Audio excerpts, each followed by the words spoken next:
ng mga taong hindi magiging posible ang kaarawan at selebrasyon na ito kung hindi po dahil sa kanya. Unahin na po natin ang mga pinakamaganda, Ang mga pinaka-sexy at pinaka-flawless sa mga iba kundi ang mga anak ni Tatay Diseño. O ito mga ma'am, ayan. Yes po. At syempre, Ate Win, hindi rin magpapatalo ang mga pinaka-gwapo. O pinaka-macho. Mga iba kundi Ang kanyang Ano mga anak niya? Ayan si Sir. Okay, alam na natin yan. At syempre may onting katanungan lamang po kami ni Ate Jen. Ano po ang welcome message niyo po sa lahat po ng guests na dumalo po sa birthday celebration? Ayan. At syempre, may mga pahabol pa, Ate Win. Yes. Ito na yun natin si Ma.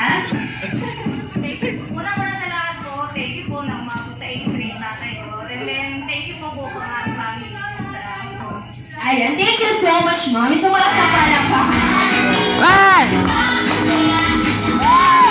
Ayan, si Tatay Ignacio po, baka may gusto din po kayong sabihin. Sabihin. Ayan, thank you message for welcome message. Salamat sa lahat ko dahil tumagay ang buhay ko.